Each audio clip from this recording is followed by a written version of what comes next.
Today, today on the Still Rolling BJJ Podcast, I'm joined by Marcus Miller. Marcus has spent nearly 2 decades in law enforcement. He began his career with the Columbus Police Department in 2005, and now he is a sergeant with Perry Township. Outside of the badge, Marcus is a lifelong athlete and dedicated family man, married since 2005, and now training Jiu-Jitsu alongside his wife and his daughter at Team Chitwood.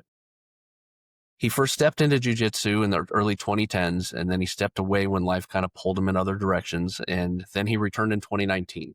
Today, he's a brown belt under Professor Sean Chitwood at Team Chitwood. What makes Marcus's story especially powerful is how Jiu-Jitsu has helped him navigate the hardest parts of his career and life, including the weight of post-traumatic stress, and how the mats have become a place of healing, resilience, and family connection.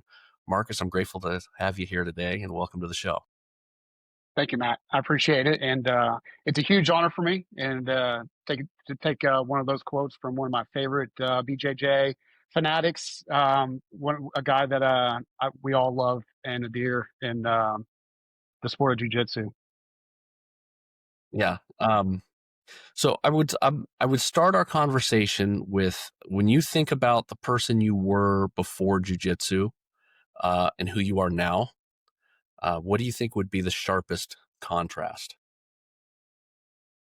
Well, law enforcement, I mean, you do 2 decades. And for me, it was starting my career in a pretty busy department like Columbus Police. And one thing that I found that you're pretty rigid, I'd say, is your friends are cops.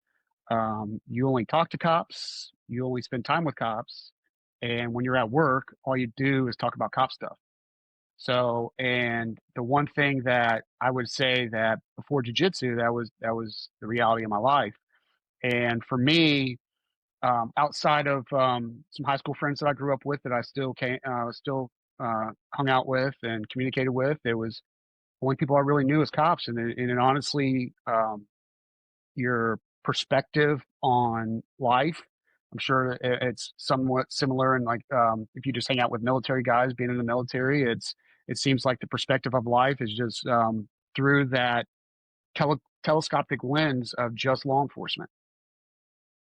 Yeah, absolutely. When you're active duty in the Marine Corps, you're on a base, and it's like you live in Sparta, and that's all you know.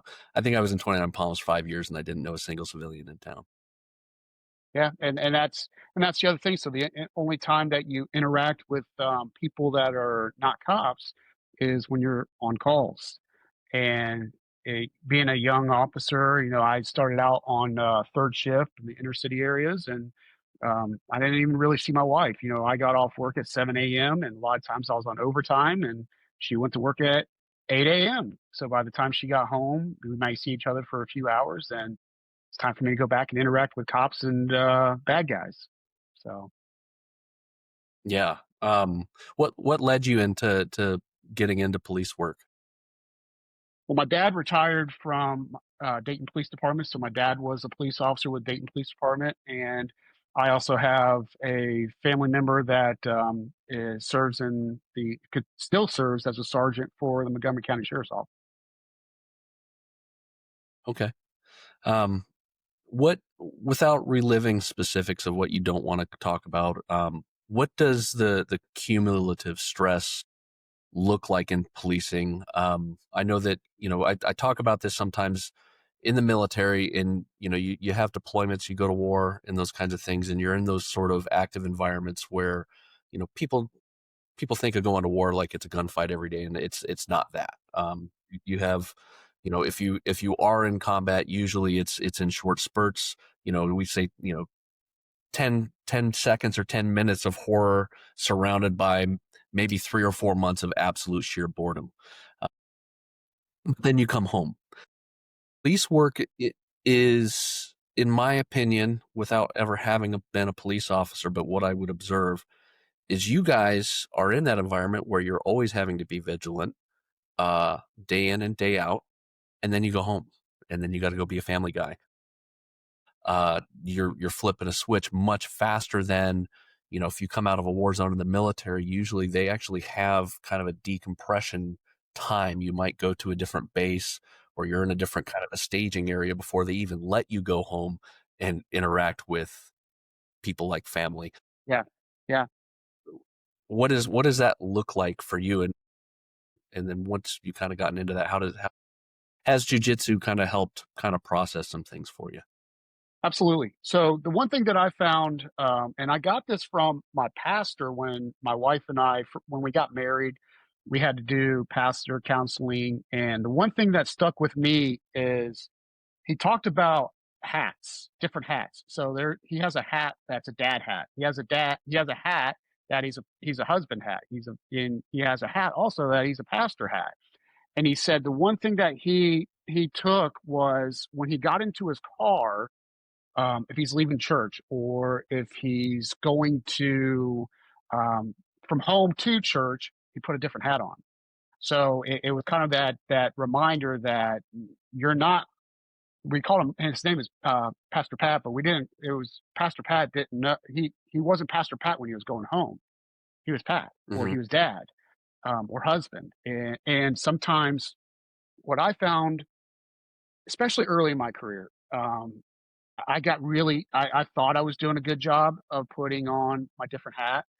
And when I've been pretty open, probably for the last 3.5 years, 4 years about PTSD. And honestly, I look at it more as PTS. And sometimes you got to have that label of the D, but and it doesn't matter if you're a police officer, or a firefighter, or a nurse, or even civilians. I mean, somebody that is having a traumatic crash or a traumatic event happening to them, that's post-traumatic stress.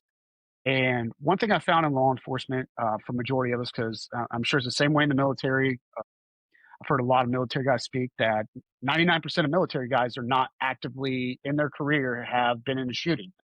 So it seemed like there was a big significant portion of the military, but the way they correlated it that I really liked is bears and ducks. I don't know if you ever heard that term, if you ever Oh, heard. this be a new one for So me. yeah, so this one was a good one, and it's really stuck with me. Even when I trained police cadets, I talked to them about bears and ducks. And when I first was a cop, and when my first year was a pretty active year. I mean, we do 15 weeks field training in Columbus, and I would say at least through my first, and you go through 3 5 weeks, 5 week FTO periods where you go with a different FTO, different area of the city. You're grasping the entire what you're going to see as a Columbus police officer. And in my first 5 weeks, I responded to somebody who committed suicide by train. I went to we call them now mass shootings. To us, it was just a shooting then, but three victims, three fatal victims. And, I learned, my FTO was doing his job right. And, he was training me on things like death gargle and things that you're like, as a 22-year-old kid, you're like, you thought it was cool. Then you're like, ooh, but they start building up. So I didn't have in my career that I would document it as that bear, which in law enforcement we look at it as being involved in a shooting, or losing a close partner or something like that. That's a bear. That's something to where you and fully anticipate that this is going to cause post-traumatic stress. This is going to be where we would get that PTSD from. And there's a lieutenant now with Columbus Police, and he trains for peer support and really discusses about three major events in his life. He was shot in the face. His wife got cancer, and he was involved in a wrong way driver that struck him on the freeway. And he would ask us as the trading audience, which one would you believe out of all three of those? He was shot in the face. He almost lost his wife because she has cancer, and he was in a crash with a wrong way driver that nearly killed him. And for us, we all as law enforcement go shooting. I mean, you were shot in the face. You literally were inches away from death. And he goes, it was the crash. And he says, years or for a long period of time after that, I could not go on the freeway. And that really hit home for me because before that, when I thought about post-traumatic stress, I was like, I can't have PTSD um, because I was never in a shooting. And I had, and him and I talk about it, but my dad even told me that, he goes, whatever you do in your career, never tell anybody at your department that you're having any sort of distress. He says they'll take your gun, they'll take your badge, and you're no longer allowed to be a cop. And you, and when I start talking about the bears and the ducks are me showing up to the me showing up to the gentleman that killed himself by a train. That's a little duck. Am I going to get killed by one duck? No. But then I show up to a triple homicide where 3 people are dead. Well, add that as another duck, or maybe even 2 ducks. I mean, that's the first time you witness somebody actually taking their last breaths. Right. Another incident that one of my first runs that I had was a fire lieutenant um, who was fatally killed in a motorcycle crash. It's another duck. And if you really think about it, you add more and more ducks, start getting 1,000 ducks. 1,000 ducks are a little bit more. You start looking a little bit differently at 1,000 ducks if they're coming at you pretty angrily, as much as you probably would that one bear. And I think that's the one Yeah. problem that we see in law enforcement and people. The one term that I've always heard too, and I've heard it from friends and I've heard it from family members is, well, this is what you signed up for. And I understand that to an extent, and I believe that law enforcement in general, up until I would say, whew, really not until I've noticed a difference in about 2016, 2017 when I left law enforcement. There was a change, and one of the areas that I really talk about is one of the situations that caused me to leave law enforcement was responding to a police officer that was killed. Um, I had a lot of ducks before that. Now I have a bear, and it starts weighing on you as a person. It impacts. For me, it was impacting sleep, um, night terrors. It was impacting my family relationship. It nearly caused a divorce, and I, for the last 4 years, have been going through counseling. And I'll tell you right now, and this is the reason why I love this podcast, is I've been counseling strictly for PTSD. I've been through basically like events that are made to be first responder specific PTSD events where you're there from Friday to Sunday and it's peer group and you're really trying to hone in. And that was really the first time that when I went to that seminar about 5 years ago, it was the first time that I really thought about, it's like, man, maybe just because I wasn't in a shooting doesn't mean that how hate to say effed up I was, but effed up, and they always use the term I'm okay. As law enforcement, I'm sure, and I've heard some military guys that is I'm okay. I mean, I'm okay, and then you start digging into what is okay. There's guys that I thought were badasses as cops. I mean, these dudes were if you could have it in that SWAT music we playing in the background, da na. These are those guys, and to find out that Yeah. they go home and they have to drink a bottle. You know what I mean? They gotta drink before they go to bed. Or I got a close friend who's still a police officer, and he says the only way his wife can wake him up is if she shakes his feet. She can't shake his shoulders, or he becomes violent. And these are guys that even to this day I look up to. I think these guys, when I think of badass, these guys are badass. And it was eye opening for me to hear this from guys that tell me their story after they leave the police department. And it got to a point to where I felt okay enough that for me, even still as a police officer, even as a sergeant, I have been diagnosed with PTSD before, but right now all I have is PTS. Just because I've been proactive. I've been proactive at it. And one of the I would say my primary treatment has been jujitsu. And jujitsu has made Yeah. a huge, huge impact me as a person and my family. Just because I think why I've stuck around so much in jujitsu is because my whole family does it. My wife, my daughter.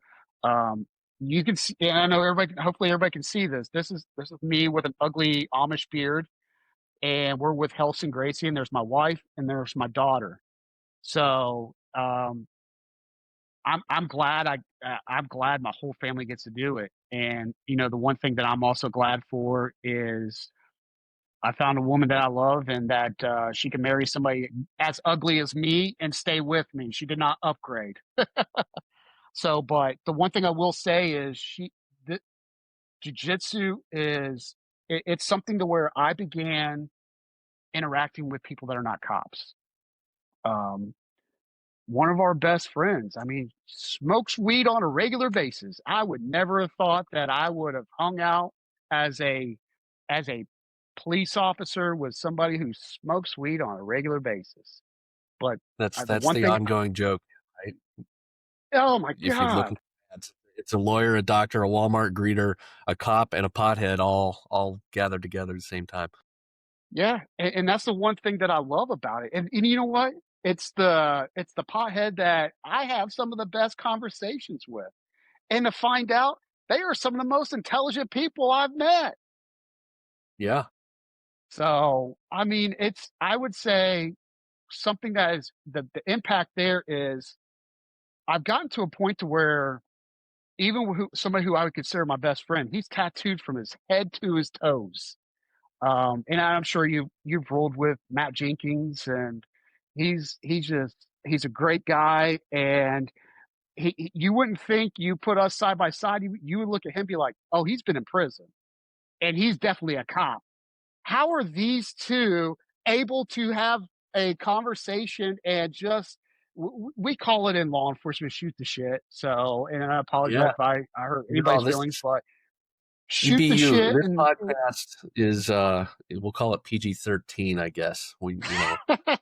Language is fine. And if I get somebody who's extra spicy, then I'll warn people at the beginning of the episode. But uh, you can speak freely here. perfect. Yeah, and you know what? He's a tough son of a bitch too. One of the Matt toughest is. you know what? Yeah. And you know what, Matt? And you know this. There's just guys that you train with, and I think you talked about it in your episode with Robin. It's just like every time you train with that person, you're like, this MF, I swear to God, I just can't get past this, or this. And Mm-hmm. then you get past that, or that, and then you're like, okay, there's something else now. Now I have to defeat their whatever else they decide to introduce into the equation. Well, that's you in So leg locks, right? You were so yeah, if you don't know Marcus, if you're somebody that's listening that's not in this circle, Marcus really put a lot of work into his Southside game before kind of anybody else in it, at least in my little peer group, and he he gets excited if you start trying to go to the South Side.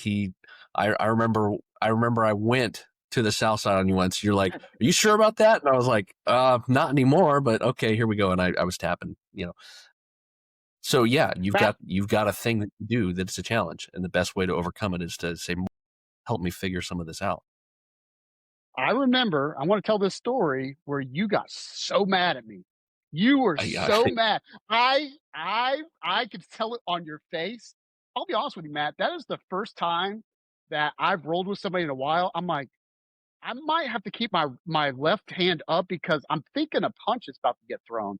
And you could just look on your face. I knew you were mad. You were like, just go back into it. I was like, he is so pissed off right now that and I forget what you did. You like tried to fall back on it. And the one thing about me in the Southside game is when somebody, especially just a straight ankle lock, you start going for it, and I already have my counter in place. And you were Yeah. by the time you laid back, I mean, your ankle, I'm sure it felt like it was getting ready to get broken off. And you, oh, just that look on your face, I was like, "Ooh, No, I better chill and because Matt's bigger than me. He'll probably punch me pretty good." I get fired up, and here's what happens, and I've worked on this, but what happens is when I am presented with getting submitted multiple times in the same exact way, and I either don't know how they're doing it or I don't have the first clue about how to defend it, I get angry. And it's, and in that case, yeah, that it did hurt. And so I was like, yeah, fuck it, let's go, come on. And so yes, I was angry, and I don't, maybe my face, I don't have a good poker face sometimes.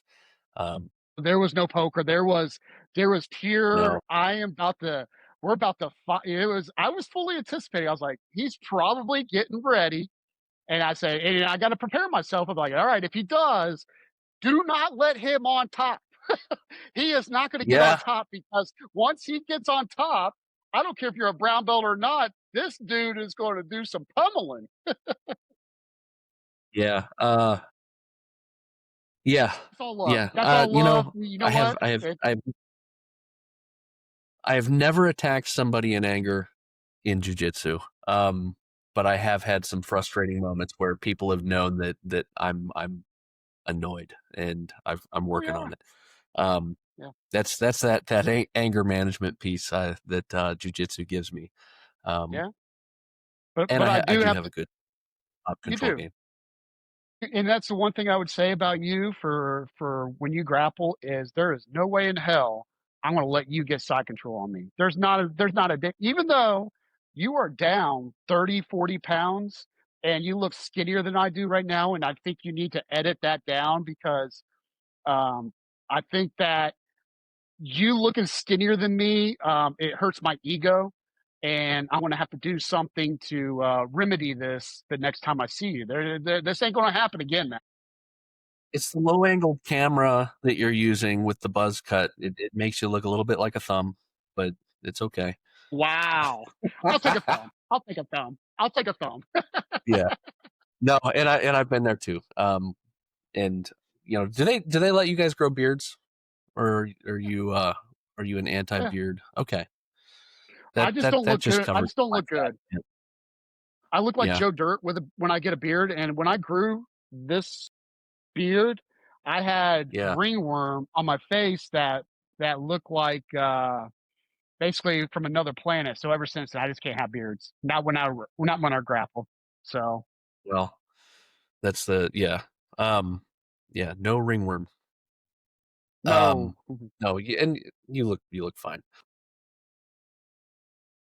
So you mentioned that jujitsu has kind of been a big part of how you've dealt with stress, and that's I'm involved with something called the We Defy Foundation, which is focused on combat veterans with PTS, um, or not just PTS, but just disabled combat veterans, Mhm. where get these folks into jujitsu. Often it is things like PTS that gets them to that disability rating or that VA rating, and then we get them into jujitsu. We basically put them on a jiu-jitsu scholarship for a year to get Mhm. them on the mats. I don't know if there's anything similar like that for law enforcement. There should be. I know a lot of gyms either offer training for free or a discount um, for law enforcement. But um, what is it about jiu-jitsu, in your opinion, that becomes kind of that cathartic or therapeutic thing where the outsider might look at it and say it's a bunch of grown-ups, well, and I guess there's kid classes, but it's a bunch of people trying to simulate murder. Yeah.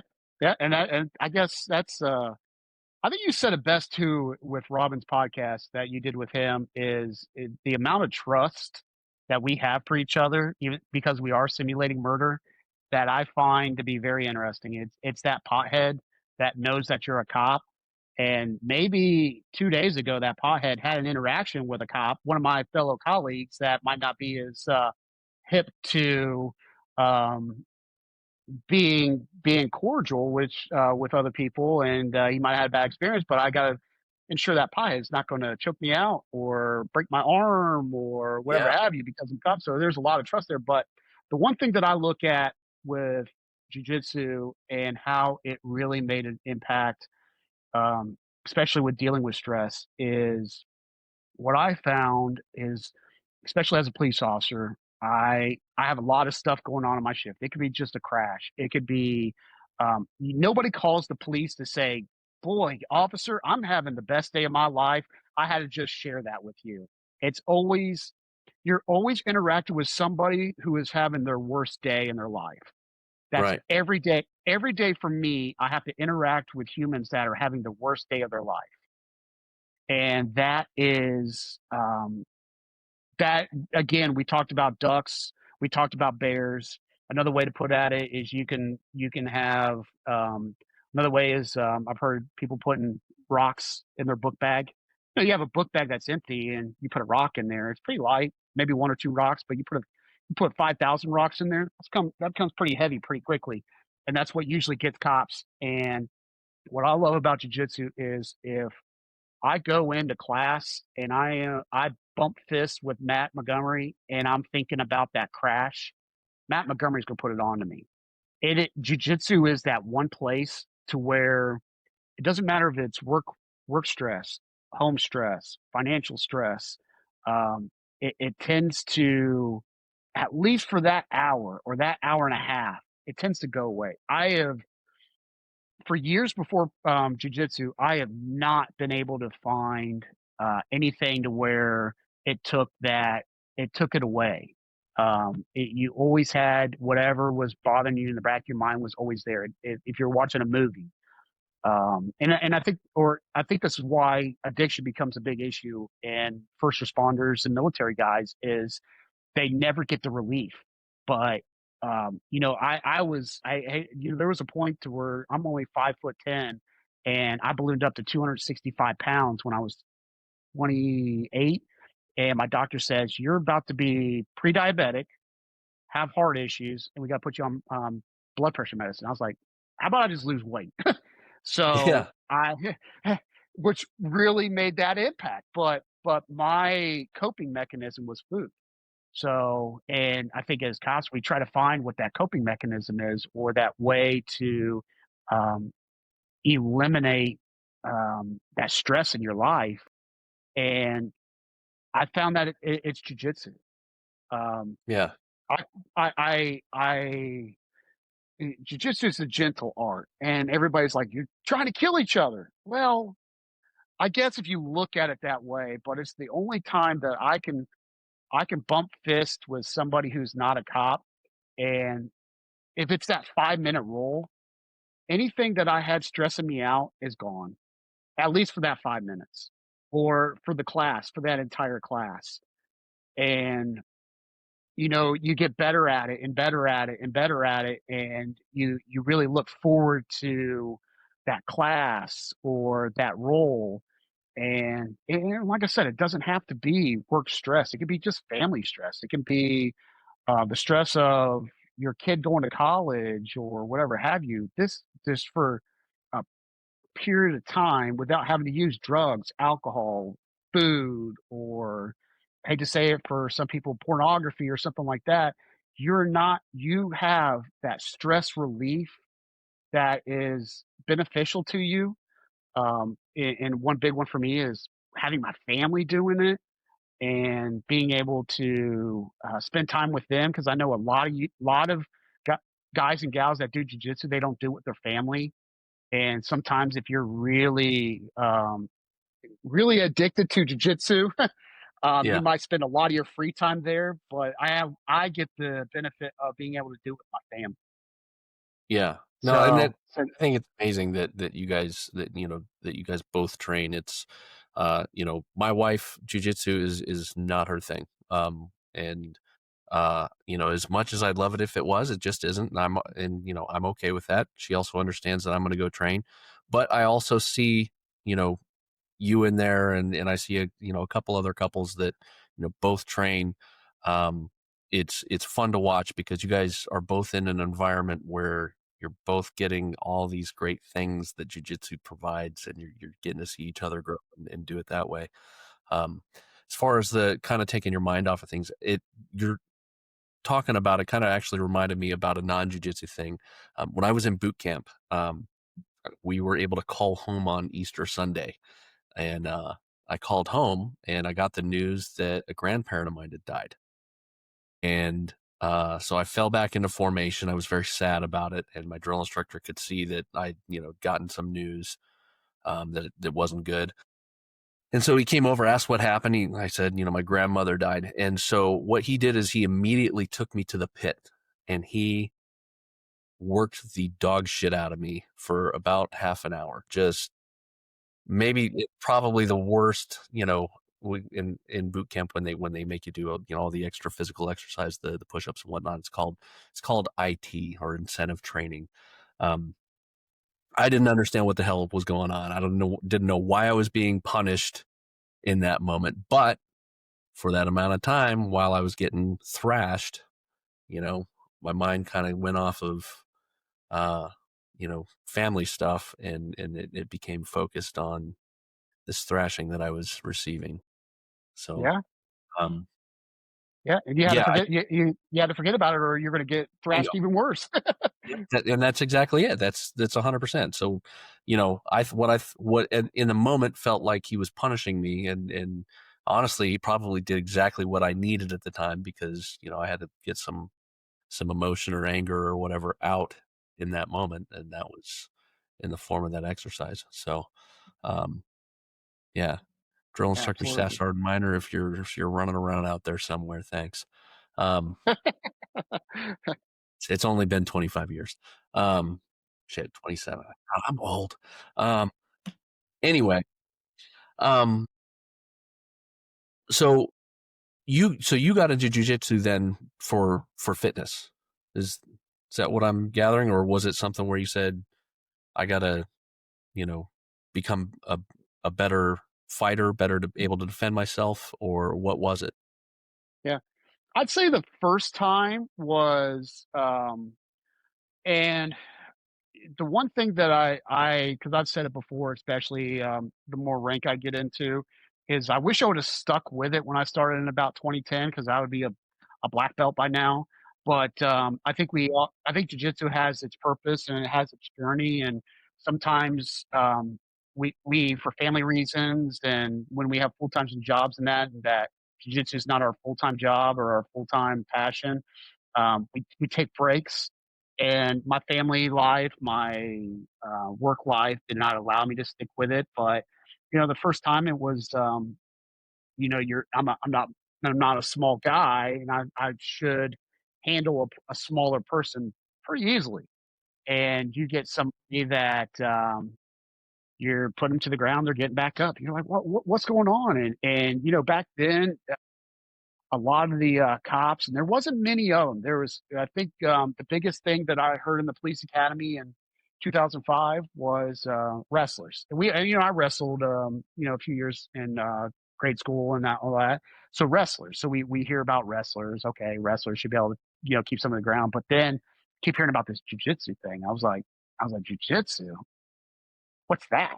So, and then I started with a gym, and I had some guys that were Columbus cops that were there too, and um, some of them went to Grove City, because Grove City was now being identified as that, where cops go to train jiu-jitsu. And I lived in Delaware, Ohio. I'm like, I am not driving from Delaware, Ohio, to Grove City 3 days a week on 2 hours of sleep, and training jiu-jitsu. So I stopped. So what brought me back into it the second time was not even for fitness. I was an instructor at a police academy.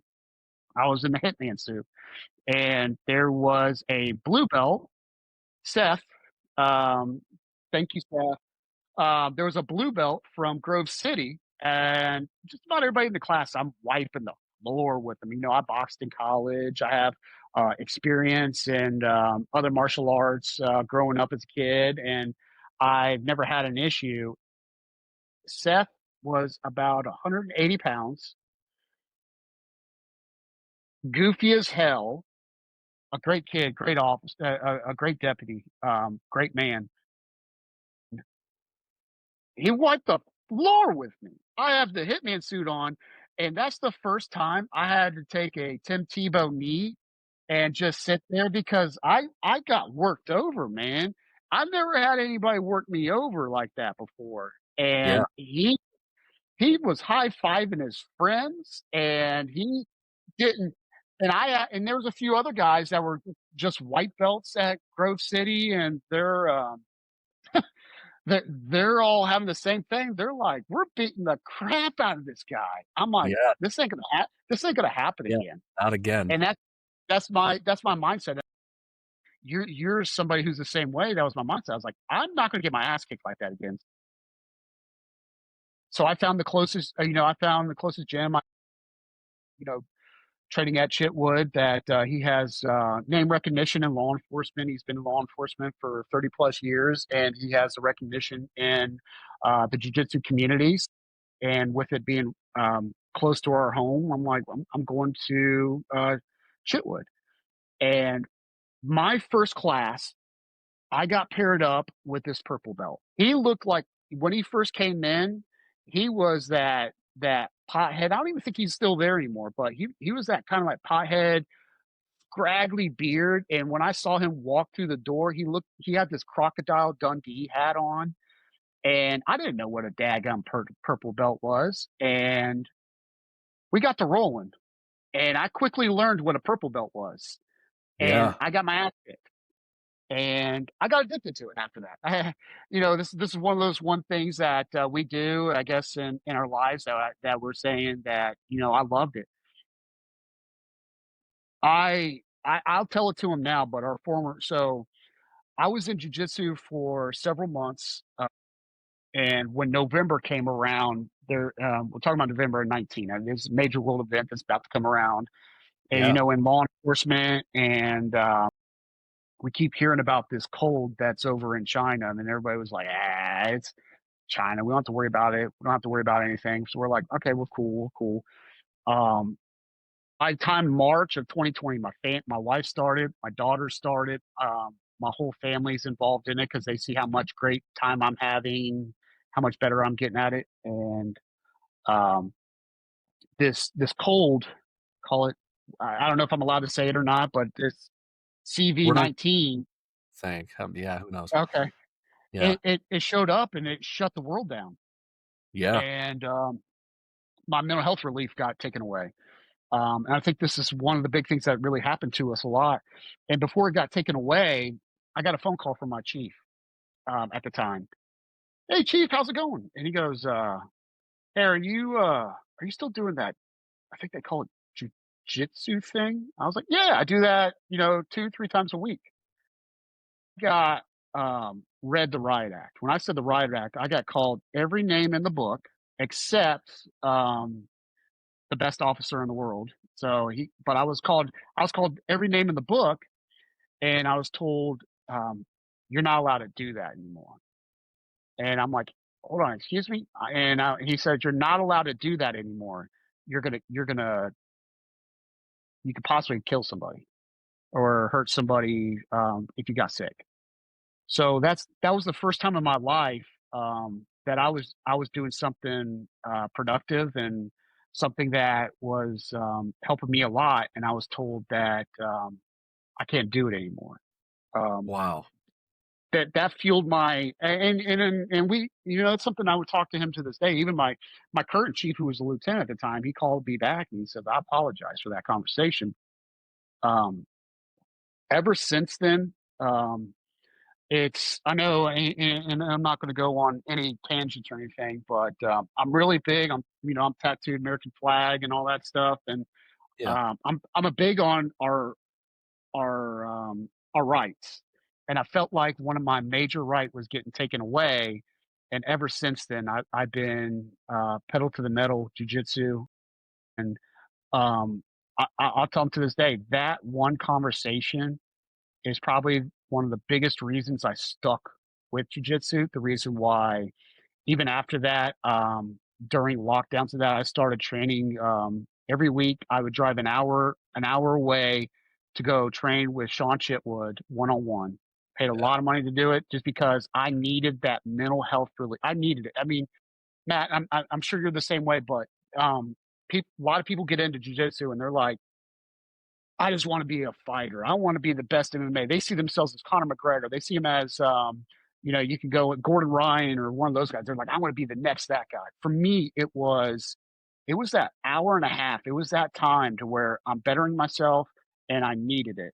And I paid a lot of money to meet with Sean and get my one-on-one because that's the one thing I told Chief. I said, hey, I'm not in the class setting. I'm one-on-one with somebody who is not ill. Can I train? And he allowed it. So Yeah. Oh, you don't want me to train? Good. I'm just going to train harder. yeah, and that's what it really became for me was, um, you told me I can't do something that's proactive, so I can sit at my house, I could drink, I could sit at my house, and I knew pretty close people in my life that they were in law enforcement, they were popping pills. It's okay if I pop the pill. It's okay if I drank, but I'm doing something that's productive, and you're telling me I'm not allowed to do it because Yeah. of proximity. And again, I fully get where I think I as a supervisor now, I understand he had to look out for the entire police department and, his concern for him, his concern for, his just everybody he's around. I get it now, but then I'm like, I'm like, yeah, this is the first time in my life that I was told that you can't do something, especially when it's a legal thing that thousands of people do, and you're not allowed to do it. So that made a big impact on me. Well, I think probably, I mean, obviously the guy doesn't train. Nobody that trains would have probably attacked it that way. Um, and so people that don't train don't have any idea the kind of benefits that you get from training. Our why and why we train for the most part. And yes, there are guys that are just there to go be the next, Dan Henderson or Conor McGregor, right? Um, but that's like the outlier. 90% of us are either regular dudes or law enforcement or military, but a lot of, and I shouldn't even say dudes and ladies that are training for all the other reasons that we do jujitsu. Um, and the mental benefits, the health, the physical benefits. I think the mental benefits for me are much greater than the physical benefits. Yeah, Um, and so my why and why I started training versus my why and why I train today are two completely, totally separate things. Um, and obviously, 20 years ago I was 25. And so in my brain, I still thought I could fight. And, yeah, my 45-year-old brain knows for a fact that, that's not ever going to be me. Um, yeah.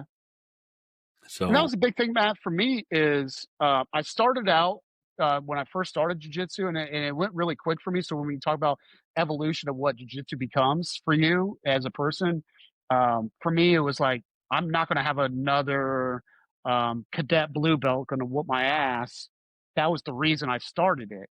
A reason that took me past that to stay with it was all right, next step was I'm not going to have some Crocodile Dundee looking purple belt going to keep kick my ass on a routine basis. And then it evolved into I'm not going to have somebody who is my boss tell me I can't do something in my private life, um, even though there's a lot of benefits. And then it evolves from there. It evolved from, once we started coming back as a group, collectively as a group, it was more about, I got into the competition style and really why that's why I picked up Southside. I got into competitions and did several competitions, and then I'm to the point now, and it really hit hard for me last year when I went to first shift. Is I don't have the energy to keep up with that competition speed anymore.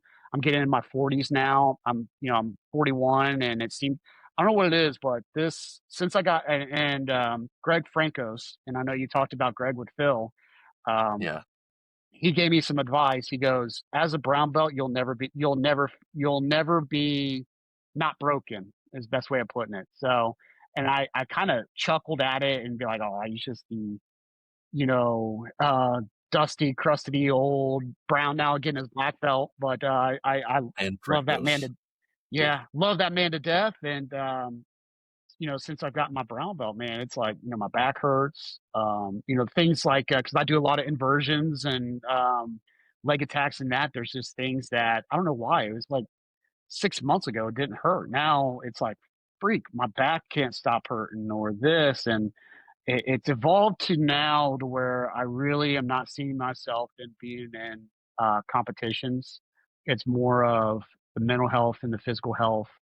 My daughter now, today was her first day of high school. And for me, it's, when I was a younger police, this is one of the big things. When I was a younger police officer, when my daughter was first born, probably for the first 5 years, she never really met me as much as you would want to be. My wife had to take a leave of absence from work when my daughter was an infant, and I had to pick up more work. So I'm working nights. I get about 2 or 3 hours of sleep.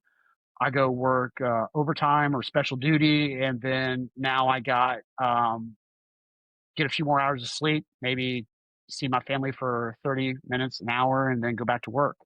And the one thing that I've been over the last, I would say, few years, especially the last like 3 years, and then since my daughter's gotten into competitions and that, I've been more into the idea of living by watching her excel and do well in things that she wants to do.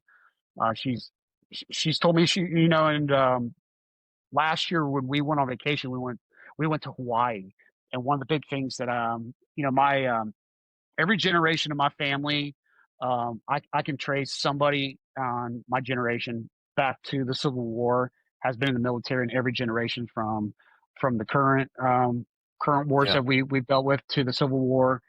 And the biggest thing we had to go to was Pearl Harbor. And up until this point, my daughters actually had interest in going to the Marine Corps. And my wife, don't tell my wife that. My wife was like, "You are not going to the Marine Corps." And she goes, "Marcus, tell her." I was like, "Jen, I gotta say, if Elizabeth wants to go to the Marine Corps, I gotta support it." So, and that's the only thing I've been to. But back to Where does that Hawaii, motivation come from? her Or we'll get grandfather. into that after Hawaii, but Okay, but in Hawaii, we went to Pearl Harbor, and her as a teenager, the biggest thing I told her, I said, "Your cell phone is being turned off, and you're going to be given the utmost respect while we're here. So you're going to be completely attentive. If a gentleman that is a volunteer asks you a question, or if you go up to that person, it's always with sir, ma'am. You give the ultimate respect.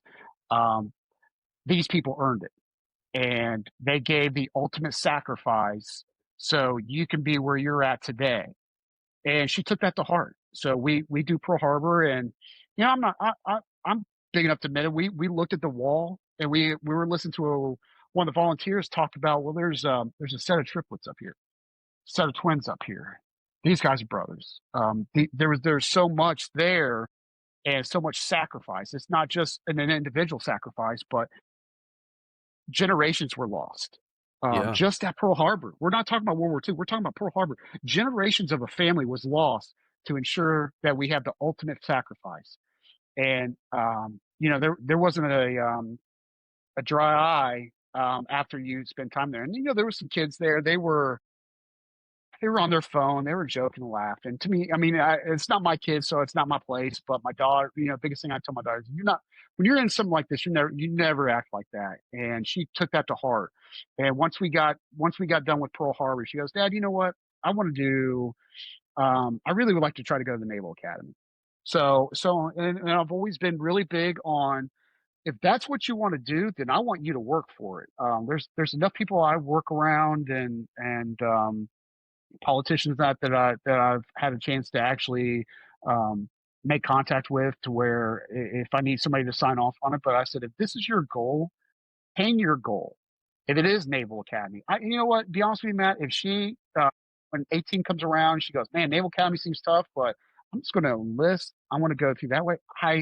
I don't care if it's the Marine Corps, the Air Force. She is not going to the Space Force, though. That is not the real military. But if she wants to go to the military, I don't care what branch it is. I will support her 100%. And one of my goals that I would like to see is if she does go to Annapolis, being able to go spend time in Annapolis and watch my daughter grow into hopefully who is going to serve their country. I tell you what, that's so I'm curious how she locked in on the Marine Corps, but you know, having been enlisted and kind of being a little older and wiser, if she can get into that Naval Academy and if that's where she wants to go, man, I hope I really truly hope she can do it. The Marine Corps, just like any other branch of service, is going to be what you make of it. You know, the people that want to be Marines, you know, there's sometimes people accidentally end up in the Marine Corps, right? They don't know what they're getting themselves into, and you know, they just sort of almost flip a coin between some branches and sign on some dotted line somewhere. And then you have others that identify the Marine Corps early off or early on. I know that when I joined the military, I can still remember I was at a family dinner with my grandparents and my parents, and I said, "I'm joining the military." And my grandmother's like, "Oh, you're going to the Air Force Academy." We're from Colorado, so Air Force Academy was close, you know, down in Colorado Springs. And I said, no, I'm not going to the Air Force Academy. I'm going to enlist. And they're like, "Oh my God, oh, you're kidding." You know, like, okay, you're going into the Air Force, right? And I said, "No, I'm joining the Marine Corps." And they're like, "Oh my God." Like the Marine Corps, are you serious? Like it was devastating. You know, to my grandmother, you know, mothers of America, you know, Yeah, they don't want their boys to, um, and then, so I enlisted early. I graduated high school early, and, you know, my parents had to sign off for me to go to boot camp when I was still 17 years old. And, nice. talking to them later, because they weren't thrilled about the Marine Corps idea. I guess maybe more my mom wasn't thrilled about it. My dad kind of, but what they said is, you know, I was headstrong enough that they could either embrace the decision that I was making, that I was going to go do anyway and sign off, or they Yeah, could resist it, and then I would just wait till I was 18 and go anyway. yeah, Um, and so, you know, the Marine Corps, while I have had some of the most difficult times of my life, it's also been some of the best parts of my life that I remember the best, and think of fondly, and the lifelong friendships that I made in the Marine Corps, you can't replace. I would say jiu-jitsu friends are the most similar to what I had in the military. Um, so hats off to her. I hope that, you know, whatever path that she chooses, that she'll knock it out of the park. It sounds like she's got a good head on her shoulders. yeah, she does. So, Well, not to just totally shift gears, what would you say? Why do you think that there are police that don't train? you know, I think we get cops are really regimented, scheduled, and I'm sure a lot of people are that way. But you know, I being a supervisor and doing a lot of admin stuff, and you know, there's been a lot of things we've introduced new to cops over the last several years, and that new item could be very minuscule to time of their day. We're talking maybe it might take up 5 minutes of their day, and you thought you were taking their entire law enforcement existence away. And I think Yeah, that's one of the things that I kind of look at is we get such stuck in a particular, and there's a lot of cops that I don't really see, and we all know Johnny Kim. Johnny Kim's one of those ones to where he's a full-time police officer, and he is somebody who's a black belt, which to me it seems really rare. especially if you're not going to a gym that's like I think Grove City Jiu-Jitsu, and I apologize if, by naming names and that for other gyms because Come on, I Dave Frank. real I'd love to get Dave on the podcast. I I think that their culture that they have introduced to first responders in the law enforcement community in Grove City is phenomenal. Gives as much as I think a lot of law enforcement the they love being around other cops. I was kind of the opposite of where when I was having issues with post traumatic stress, I tried to not interact as much because I didn't want to relive some of the issues or hear some of the same stories. But there are still good cops to where sometimes it's better to be around like minds. A little opposite Hmm. of how I kind of took it, and I think that Grove City has done a phenomenal job of building a jiu-jitsu gym and a culture down there that allows it. But it to me, outside where I was going with that is, I find very tough to find a police officer that goes from white belt to black belt outside a culture like that. And I look at like somebody like Johnny Kim. There's been other officers that I know in Team Chitwood to where great cops, great at jujitsu, but they don't make it to the end.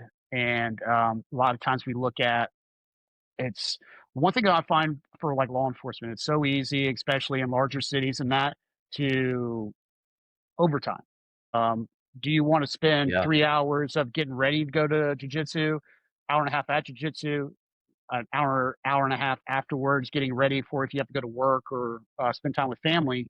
I find that that's a really they really look at that and saying, well, that's 3 hours of my day. I could have been at overtime making $100 something an hour. So I think that's where Yeah. that goes into that is uh, the best way of saying it, life happens for a lot of Yeah. cops, and sometimes the one thing that I worry about for myself because I've done it before is it doesn't matter how I feel injury wise in that.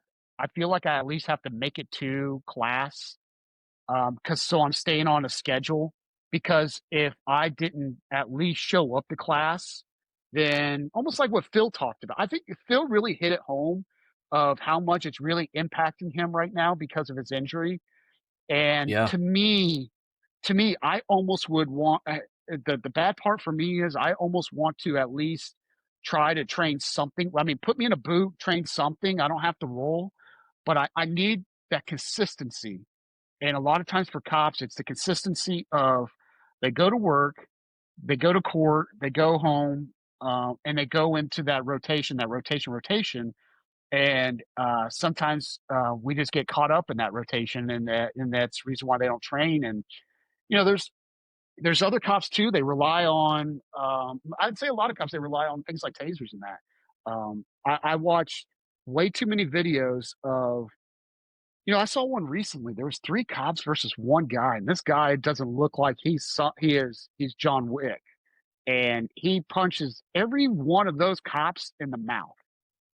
Um, right now, and then being a brown belt in jiu-jitsu, you're not punching me in the mouth. You may get that one punch off, but I promise you one thing is you are going to regret that punch at least for the next 6 to 10 months that you're going to be healing. And I don't think that the current culture in law enforcement, especially when I look at a county like Franklin County, to where a lot of cops are being criminally charged for their actions in that. So they almost look at interacting to where you have to use force or some level of force as a negative. And Yeah. maybe that's a reason why they don't start jujitsu. But to me, when I look at jujitsu, ever since especially being a brown belt, I can take control of somebody without hurting them, without throwing a punch, without using my taser, without using pepper spray, without using my gun, and I feel perfectly confident that 99.99% of the world I can put in handcuffs without them or I getting injured. And And because obviously the research is out there at this point, right? We know that jujitsu can put you in that position. absolutely, Um, yeah. just think about our first day. I mean, you were Um, you have a sports background. I have a sports background. You're a big guy. I'm a big guy. 180-pound purple belt. I look at this guy, I'm like, you're 180 pounds. What are you going to do to me? He showed me what he's going to do to me. Um, that could be a 180-pound cop versus a 260-pound suspect. I mean, and I was never put in a position where I was going to get hurt by that purple belt. I learned really quickly that the best way you can get out of something in jiu-jitsu is little tap on Yep. your opponent or on the mat. That's I brought in a buddy of mine who he was a very good player at Ohio State and spent some short time in the NFL, offensive lineman. I'm not going to put his name on here. Huge. He's 315 pounds and I was terrified. Right. But we were able to, and he loved every minute of it, by the way. Yeah. He loved the fact that guys, 100 pounds lighter were able to, wrangle him in, keep him down, relatively easy. I mean, I did get on his back once and he just stood up with like I was a backpack, but I just, I was also kind of not putting hooks in. I wasn't trying to destroy the guy on his first day, but it's great evidence that, even the largest, strongest humans, if you have a reasonable amount of training, you can at least keep them on the ground and control them. Percent. Yeah. And get them into I'm not trying to criticize police officers. I've never been in your shoes. It's so obvious to me that, man, if you just, you don't have to be a black belt. If you just get at least through a blue belt, I think every police officer should be required to be like at least a blue belt level, and if that means I got to pay more taxes, pass whatever, reforms in training and shifts and everything else, I would do it, but I'm not in charge. The one thing that I every police officer coming into jiu-jitsu because I think it makes them safer. And the one thing that, oh, absolutely, I agree. And the requirement in Ohio is you pass defensive tactics in the academy. And there are now departments like Columbus, Franklin County, larger agencies. They're great about doing some level of defensive tactics every year. Smaller agencies, a lot of times they do defensive tactics is that defensive tactics they get in the police academy. Yeah. You put 25 years on as a crop, and there's guys that I work with, great people, but they have not had to get a hands-on fight with somebody, and they have 15 years of law enforcement experience. So that lack of knowing what to do in that situation, their first fight might be that one fight. I'm that 260-pound drunk who wants to go, and you're trying to recall training you got 15, 16 years ago, and use that. And that's where we see a lot of the videos online that are really bad. Well, that's the same thing in the military. I don't want to shatter any myths for anybody that might be listening and you've only seen Marines in movies and on commercials. A lot of Marines running out there that can't fight. Depending on MOS, they went through boot camp. They learned some basic MIC-MAP, which back in the day, but when I first got in, it was even worse. It was called line training. It was total bullshit. We used to joke around somebody try to go use it out in town and get their ass kicked. But then you don't do a lot of that after because you have your full job. You're maintaining vehicles and equipment and, all this other crap. And if you're not combat arms, probably you're not doing much more hand-to-hand training. So guess what? You have a lot of jarheads running around, living on this myth that people have that you have all these, badass Marines out there. And granted, I love the Marine Corps. We are world's finest fighting force. But as far as actual fist fights and those kinds of things, there's a lot of Marines running around that I know for a fact can't fight. And it's the same, I'm sure, law enforcement. And to make it worse, just put a box of crayons in front of a Marines, and that box of crayons. Right? Don't hit me, Matt. Next time you see me. No, I uh, won't. yeah, yeah. But it's a very good point to put, and that's why I Chief Belford. I'm sure you've trained with Chief Belford, but he offers for his department. It, they offer to pay, and nobody's taken him up on that offer. Yeah. I don't know. It's one of those to where it's you would think that events, especially from 2020, that officers be like, man, it's just maybe we could have done something better. Maybe I can do something to better myself, or even leadership to look at. Maybe we can do something to better our department so that doesn't happen to us. Well, Because what I heard I was talking to another police officer about this, and he said, he thinks the primary reason is that to a police officer, it's more work, mandatory training. You're being yeah, voluntold to do something, yeah, and therefore you become resistant to that because you're already you have all these other responsibilities due to hmm work.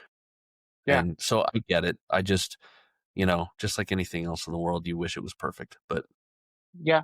And, the one thing that's really helped me out to know that how well jujitsu is, especially in law enforcement, is when I trained police academies, I was the defensive tactics instructor.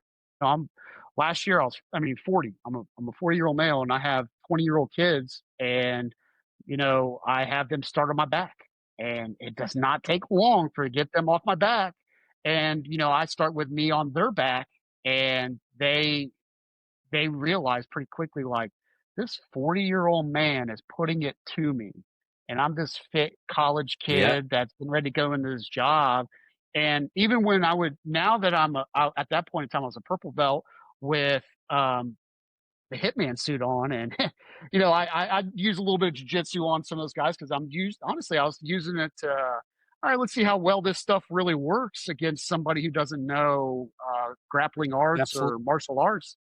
And I was wiping the floor. It came to the point where one of the instructors would be like, "You gotta be nicer to these guys so they can pass." Oh, but there was like police cadets. I mean, they they would go to a taser because they see the scary guy who knows jiu-jitsu. They know me because of my pretty ears and everything. Hey, this guy knows jiu-jitsu. I'm not going to tangle with him. So they grab their tasers, and before they know it, I'm grabbing their tasers out of their hands and be like, "You don't need this anymore." Throw it behind me, and it's like it's time to fight. Yeah. Let's fight. And a lot of them don't know, and there's a lot, Matt. There's a lot of police cadets I've met that they don't know how to ball their fist up. We're talking about 22-year Yeah. old men that they're doing one of these with their fist, and I'm like, that's you're gonna break your thumb, bub. These are, and it wasn't just one person. These are actual um, a, a lot of people, and one of the questions that I always ask um, before we start defensive tactics and in the whole class, who's been in a fight? And most Yeah. people would be like, "Oh, you and I, I was born in '84. You were born in probably '75 or something like that." Or Born in 80. it's okay. So we're born in '80. I'm not So, that old. but Right. but we grew up, we fought, we fought in the neighborhood and everything, and it's something that it just is what it is. And a lot this generation now, they don't have that, or it's this generation I saw when I first became a cop. I grew up in an inner city area where we would get into a fist fight, but weapons were never introduced. When I first became a cop, the one thing I noticed is um, somebody doesn't think they're going to win the fight, so they introduce weapons, and now we're dealing with a homicide versus somebody lost a fight between two, a gentleman's agreement, basically.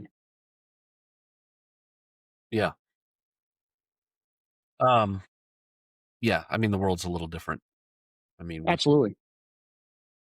I don't, I was in a bunch of fights growing up. Oh my I got god. picked on actually quite a bit, you know. Um, all right. So I'll just ask a last question. If you have officers that are curious but hesitant about coming and training, what would the first 30 days look like if you design a program for them? What would you tell them? The first 30 days, I think number one, you have to have that humbling experience. I think if an officer goes into a jiu-jitsu gym and you look at somebody that's a purple belt, a brown belt, or a black belt, and this officer's handling them, I don't think that they're going to really look at jiu-jitsu and go, "Oh, this is important." I think you need that humbling experience, and I think for law enforcement, they really need that humbling experience. That just because you're Officer Smith and you've been able to handle yourself there, just realize there are people out there. If they want to flip that switch and own you, they can own you. But I think after that initial humbling experience, it's getting them to come back and realize the benefits of this. Like I said, I've had some encounters, especially as a purple belt or even some as a brown belt, to where um, when I'm handling somebody, it's like I'm handling a child at that point. It's so easy, just because of the experience. Um, I think sometimes, and I'm sure you too, I've noticed that there's a lot of people now that they get caught up in YouTube, TikTok, social media, and they want to go, "Hey, I want to know this kick-ass move to where you do 3 backflips into a front roll and you grab the leg, and then now you're into this really wicked heel hook that's just going to submit everybody, including Gordon Ryan." And you got to understand that's not reality. I think if I was going to focus 30 days, basics, um, what's guard, what's side control, what's having your back taken feel like, what a shoulder mount, somebody that's really a really good shoulder mount player. Or I know Robin's really known for his triangles, from my understanding, how he's just wicked good at triangles and that. Knowing somebody that's that good at a position like that and go, oh, and then be able to say, okay, if you get into this situation, this is how you can get out. Or if you're in side control, this is how you can maybe recover guard. I think Yeah. for me, the first 30 days, and honestly, the first year should be nothing more than basics. I wish I would have done that. I really at one point I got to know how to do this upside down arm bar my first year. But to me, I think it didn't hinder my progress, but it put roadblocks there, because in the reality, as a cop, what you're going to utilize for law enforcement self defense is going to be basics. You're not going to be looking at rear naked chokes. You're not going to be looking at that unless it's life or death situations. But knowing how to control somebody if you get mount, how you're able to transition mount into taking somebody's back and then transitioning it into handcuffing. Um, to me, that is what's important. And even though we talk about 30 days, I even look at it, your first year, this is what you're going to learn. But you're also going to roll with somebody. And I think the one thing that's tough for cops to really understand and what keeps cops staying is that they have expectations in that first year. At some point, they're going to get a heck of a lot better to where that purple belt's not able to do what he's doing anymore. I'm sorry to tell them, even in a year, you're going to roll with Matt Montgomery or Marcus Miller, and we decide today I'm still going to go 100%. Even though you're training for a year, I'm going to submit you probably 10 times. Matt's going to submit you 10 times, and I'm going to get creative how I just submitted you, and I'm going to do the same submission, but just a hair different the next time. And it's going to be demoralizing. So you got to be able to make sure that they keep coming back. Because as cops, we don't want to be put in a bad situation and not have a winning scenario. So you got to be able to create an Yeah. environment to where they can have that winning scenario. If it is rolling with somebody like you or I, and you know what, they didn't get a submission, but they just got a guard pass, or they just they got a guard pass, or they were able to recover from side control.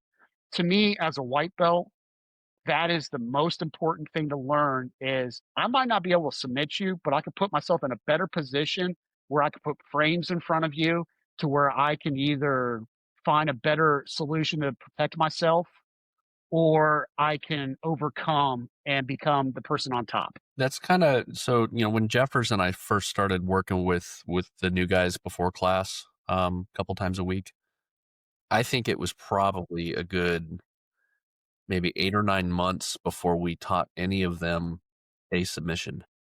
Yeah. Everything was positional, sweeps, in guard open, inside knee pass, a low guard break, a standing guard break. A couple different mount escapes, but none of it was submission. And I know submissions, everybody wants the submission, right? They want the tap, they want that victory, so to speak. But the things that come before it are the most critical. And so, and all credit to Jefferson, because that was kind of 100%. his first idea is, let's not do submissions. We're going to teach them this first stuff. And that's what gets me Mark, when I roll with people, and that's usually the one thing that gives me the most issues is somebody that is very fundamentally sound in the basics. And even though being a brown belt, and I do a lot more sport jiu-jitsu now than the traditional Gracie jiu-jitsu, but if they have the basics of Gracie jiu-jitsu and they're able to still pass a brown belt's guard just because of those basics and honing in those basics. So amen. Good stuff. Well, Marcus, I could probably talk to you for another hour and a half, and we could do a Joe Rogan length podcast. But what we'll do is I'd love to have you on again sometime. I appreciate you coming out. I appreciate you spending the time and taking the time to get onto this podcast with me. I'll make it up to an open mat soon. I hope you can come and maybe visit us at some point and hit an open mat with me, and we'll get that cross training in. And I need to learn some more. But again, I appreciate it, ladies and Marcus. Thank you for the work you do, and I can't wait to watch you get your black belt. Thank you, sir. All right. So that's going to finish this up with the Still Rolling BJJ podcast. You can check the podcast out anywhere you listen to podcasts, whether it's Amazon, Spotify, YouTube. Do me a favor if you're listening, please subscribe to the feed, like it, leave a review. That's going to help my algorithm maybe get this message out to more people, and we'll grow this thing up. So thanks again, and have a nice day.